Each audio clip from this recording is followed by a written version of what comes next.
आयरा कामयार से झगड़ा करते हुए गुस्से में अपने मायके चली जाती है। दरवाजा जोर से बंद होता है। फिर बीनिश अपनी बेटी को इस हाल में देखकर रो पड़ती है। ओयरा का चेहरा सूझा हुआ, आंखों में आंसू, दिल में टूटन।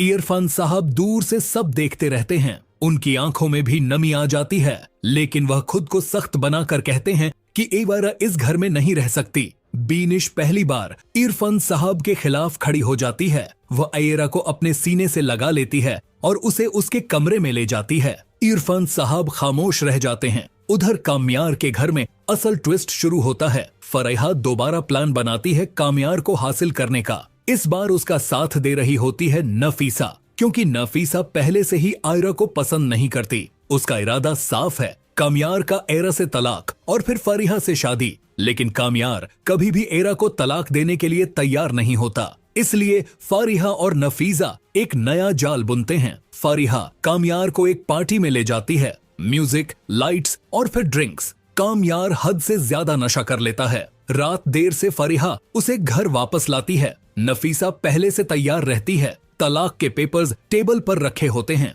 बेहोशी की हालत में कामयार का अंगूठा पेपर्स पर लगवा दिया जाता है। फरीहा मुस्कुराती है। प्लान कामयाब हो चुका होता है। अगली सुबह फरीहा वह तलाक के पेपर्स एवारा के घर ले जाती है। एआरा पेपर्स देखकर बिल्कुल जम सी जाती है। उसका हाथ कांपने लगता है। उसे यकीन ही नहीं होता कि कामयार ने उसे इस तरह छोड़ दिया। एरा टूट जाती है। उधर कामयार एरा को याद करता रहता है, लेकिन अपने ईगो की वजह से कॉल नहीं करता। एरा भी समझ लेती है कि कामयार उसे भूल चुका है। वह धीरे धीरे डिप्रेशन में चली जाती है। इरफान साहब बेटी की यह हालत देखकर बेचैन हो जाते हैं। वह फलाक से कहते हैं कि एरा को समझाओ। फलक ईरा के पास बैठकर कहती है कि उसे कामयार को भूलकर अपने फ्यूचर पर फोकस करना चाहिए, फर्दर स्टडीज के लिए अब्रॉड जाना चाहिए। ईरा मजबूरी में मान जाती है। इरफान साहब जर्मनी की टिकट बुक कर देते हैं। जाने से पहले ईरा भी तलाक के पेपर्स पर साइन कर देती है। अगले दिन बाद इश्तियाक कामयार को बताता है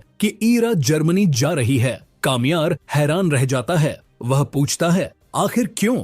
इश्तियाक कहता है, तुमने उसे तलाक जो दे दिया है। कामयार का रंग उड़ जाता है। वह तुरंत एयरपोर्ट की तरफ दौड़ता है। एयरपोर्ट पर एरा बोर्डिंग के लिए तैयार होती है। तभी कामयार उसे रोक लेता है। वह सारी सच्चाई बताता है कि वह अनपढ़ नहीं जो अंगूठा लगाकर तलाक दे दे। यह सब फरीहा की चाल थी। कामयार आयरा से माफी मांगता है। एरा आंसुओं के साथ उसे माफ कर देती है। घर वापस आकर कामयार सबसे पहले फरीहा को अरेस्ट करवाता है। नफीसा खामोश रह जाती है। फिर कामयार और आयरा कोर्ट जाकर अपना तलाक केस खारिज करवा देते हैं। दोनों एक नई शुरुआत का फैसला करते हैं। अब सवाल यह है, क्या नफीसा अपनी गलती समझेगी? क्या फरीहा को अपनी साजिश का अंजाम मिलेगा? और क्या आयरा और कामयार का रिश्ता अब मजबूत रहेगा? कमेंट्स में जरूर बताना दोस्तों। यह सिर्फ हमारी प्रेडिक्शन है, गलत भी हो सकती है। आपको क्या लगता है, क्या सच में ऐसा होगा? हमें कमेंट करके जरूर बताएं।